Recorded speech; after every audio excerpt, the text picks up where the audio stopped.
It's Conduit News Radio with Paul Harrell. Hey, folks, welcome to the program. We've got Congressman French Hill on the line. Congressman Hill, welcome to Conduit News this morning. Yes, sir. Hey. Yeah. How are you doing? Just talk a little bit about the campaign. How's the campaign going so far? Paul, it's going great. We're headed to Morrilton this morning and out in all 7 counties talking to our citizens, talking about what's important to them. And what I've seen concretely all year long is how much better the economy is going, how much more optimistic our small business people are. Last week I was at Greenbrier in Faulkner County, and just business is good at every place I stopped. I mean, they're having trouble finding employees. They need more workers, and that's exactly the kind of economy that we want to produce more tax revenues, more opportunity, higher wages, everything we want that's good about the free market system. Yeah, and a lot of this stuff, certainly has started, with the exit of the Obama administration and the Trump administration comes in. You guys are able to pass those tax cuts.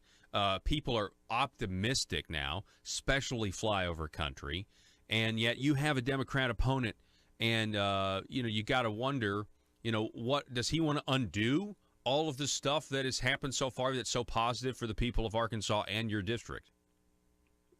Well, what we've seen is a commitment by Nancy Pelosi, the minority leader in the House, to reverse the tax cut. She's going to reverse the tax cut.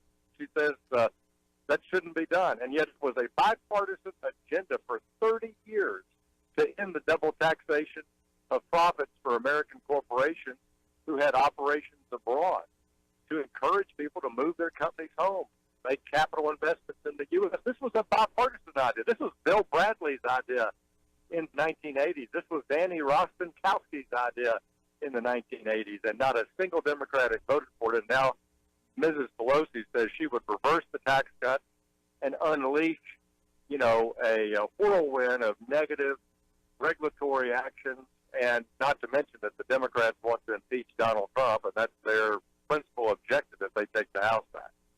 And you make great points. The last one there about impeaching the president, that's exactly right. That's what they want to do. They want to stop all of this stuff that's going on. They have such a strange, irrational hatred. I mean, the media does, but the Washington D.C. Democrats, they certainly do. It's like they believe that the country's going to be done away with if they don't take back the House, and that's why Congressman French Hill, that's why I wanted to have you on the program, and I know we're going to have you on the program throughout the rest of the campaign season, because I wanted to highlight to the people of your district, the 2nd District, and the rest of the state, how important, how integral you going back to Washington is to represent the 2nd District, to make sure that the Republicans maintain control of the United States House of Representatives. We want to have the kind of pro-growth economic policy that we have in this administration with this Congress. We roll back the most expensive regulatory burdens of the Obama 8 years in office. We've done the Tax Cuts Act. I think those are principal contributors to why we're now growing above the economic average since World War II, which was about 2.5%. Our economy now is growing over the last 16, 18 months at about 3.1%. And last quarter grew at 4%. But we have unemployment now down at a level not seen since 1969 when Richard Nixon was president. So we want to keep this economic performance. We want to keep this optimism. And this is something that we've had a combined leadership in the House and Senate with the Trump administration. And I think it's number one. But number two is, look, the Democratic Party is for open borders. They have blocked President Trump's compromises to clean up our broken immigration system and improve our border security. It's ridiculous. I can't tell you, I've made 4 trips to the border, and it's all I see is exactly what we should do. And the Trump administration, plus the Congress, negotiated, worked hard for months, and came up with what I thought was a reasonable set of compromises to take a step towards fixing the broken immigration system, and more importantly, getting the money and personnel we need on the border. Again, blocked by Democrats. And so this is another challenge, and there are many more, but I want to keep our country going in the right direction towards a smaller government, more respectful of states and more respectful of individual liberties. And we're going to reverse that trend if we go the other way. You know, I wasn't exactly thrilled with President Trump's DACA concessions, his offer to the Democrats. But it ended up being a really it exposed the Democrats. The Democrats would rather the Dreamers or the DACA children remain victims, in my opinion, to exploit political power, to maintain political power, than actually solve the problem. I mean, and you had the president saying, I'm willing to come to the table. I'm willing to fix this. I'm willing to make some people on the right and to my base upset, but I want to build the wall. And the Democrats said, no, never mind. We're really not serious about fixing the program. Congressman French-Hill, should we build the wall? We should build the wall. I've been to California, to all the way to Texas, and we need a border barrier along the wall where it fits. We can use natural barriers where we have big, robust geographic and topographical boundaries. We need smart technology on the border that allows us to use infrared technology and sensor technology, just like we do in the military. And we need adequate manpower, both in the Border Patrol and in our sheriffs along the counties there.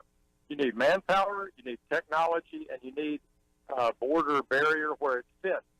Here's what the Border Patrol says about walls, the fencing, no matter what kind of fencing you're describing. If you have fencing with a parallel road system with it, plus technology, the Border Patrol tells me, look, it shapes the field of action.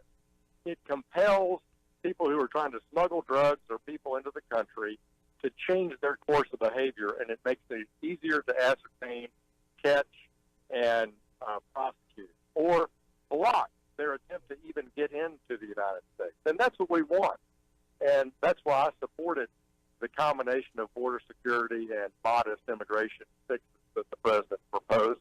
And Chuck Schumer shut the government down over it. He's not serious about fixing this problem.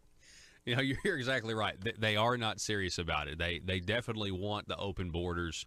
And, you know, here's I said this the other day, French. I know you've got to run, and we do too. But, you know, part of the Make America Great Again agenda, I think, is trying to get border security to the point where we don't have parts of the border that are some of the most dangerous places on the planet when it comes to the violence, the drugs, the sex trafficking that goes on. I mean, we have a responsibility to secure our borders for the protection of the citizens that live here. Don't you agree?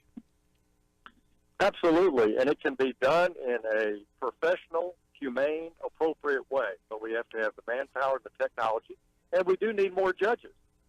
In the appropriations for FY 18 and 19, we got 100 more judges down on the border. That speeds up the adjudication of cases of people who are being prosecuted, which is good. We want speedy justice on people who come to the border, whether it's to seek asylum or they've been caught trying to come into the country illegally. And so we need improved justice, we need improved interior enforcement, and we need improved border security.